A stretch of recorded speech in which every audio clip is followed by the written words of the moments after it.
So you stop, like you try to put away the text that the society already pasted on you in some way, Right. right? Because I think any kind of constructs are just embedded in some social structures. Mm-hmm. And it only makes sense if you have those things. Does it translate to nihilism? Because if you try to get away all those tasks and exist as a completely independent individual in this world, it does mean that somehow you do not have any face. Any face in any structures, like a face that's enough to allow it the right to give you some tech. Mm-hmm. Yeah. I've thought of that. I think the short answer to that is the fact that I've assumed that I'm a thinking being means that there's something, that I believe in something, that I believe in my own existence as a thinking being, and that immediately presupposes that there is something, there is a, let's say, a goal, an end, even if it's not strictly that, but that immediately presupposes that the existential nihilism or nihilism in and of itself could apply to that, because I'm not rejecting everything. I'm not rejecting that there's absolutely everything. I'm trying to. It's kind of an experiment. You've been living in a jar for so long, and the only way you've conceived life to be is as you having an identity, being a person inserted in society.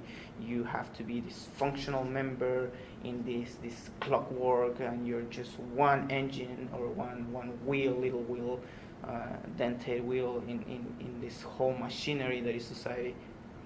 But wait, let's challenge the first assumption. What if this is not the way? What if there's another, if we are so changeable, if we have the potential to change into virtually almost anything. The fluid stuff. Right. Why not explore that? Even if I fail, but just the fact that I tried, just the fact that I'm kind of distancing myself from this fixed self, from all this indoctrination, this cultural baggage, and all these things. That's where I see the thing going. So a very detailed question: how does the Chilean culture mean to you now? Just like any other culture in the world, or still occupies a very special position in your heart? I don't think it ever had a special place in my heart. Anymore? I don't think it ever did. Really? Yeah, because when I left back home to go to the States for UWC, I was escaping something. I was trying to get away from that country. I was trying to see if there were things that because I was tired of it. I was tired of I was looking at the path that my society was offering me, and it was the same path that is being offering for 80 years.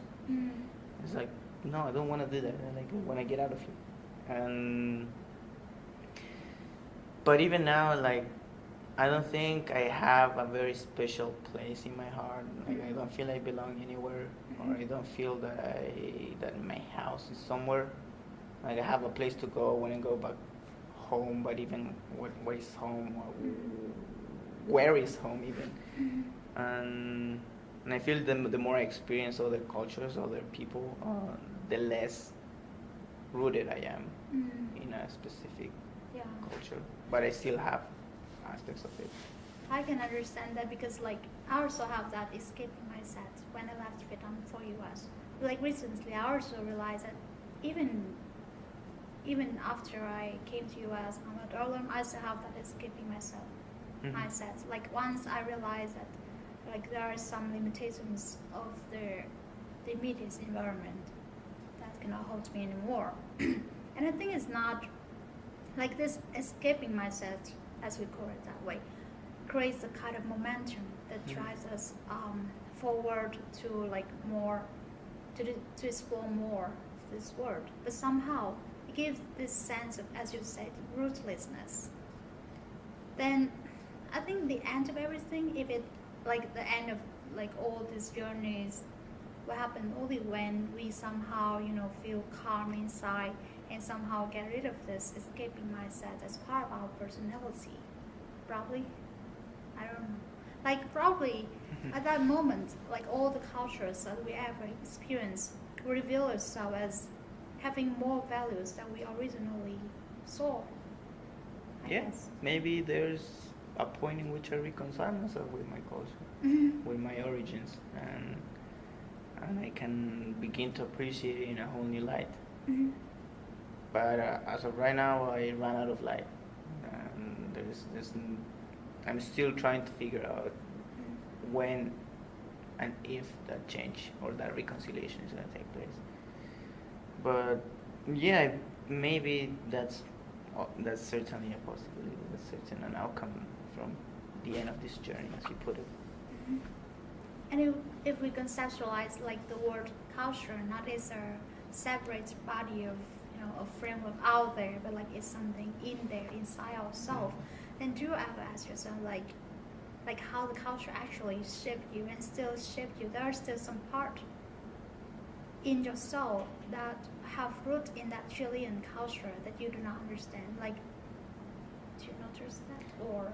The only thing I've come to realize is that I have no clue to what extent the Chilean culture has affected me and has What extent? I have no idea. Why do you have to answer that question? Because it's not a matter of answering the question like to what extent am I. It's a matter of appreciating how rooted that construct is in you, and figuring out in the daily basis on like, oh, that's an expression of my culture right there, and I had even realized about it. And I feel that the more I experience, the more I realize about these things that have been ingrained in me. Right? I also have the same feeling actually.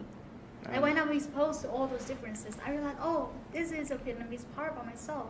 I didn't know when I'm in Vietnam, surrounded by all people who are similar to me. Yeah, and at the same time you say that like this Vietnamese part of myself, like what is Vietnamese? Like what's Right. the thing that makes like the essential thing that makes Vietnamese Vietnamese? You know, like, and when you start asking those questions, plus the other questions you had before, I guess that I'm having a little fun. Like, I'm having a little fun. Like I really have put this as an experiment. I feel like ourselves are the greatest, the experiment with most potential that you can ever have.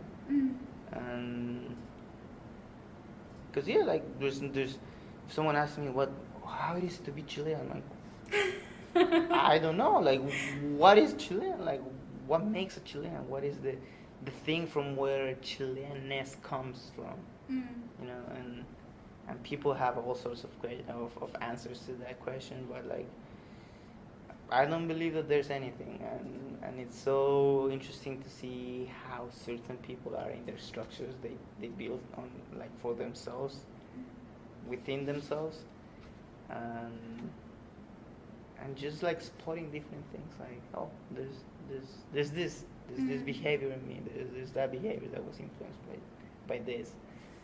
So I think now, like the way you think about identity and cultures is not necessarily, like not necessarily negating the existence of those things. It's just more like exploring more meaning of identity and culture, more than just something that you have been told.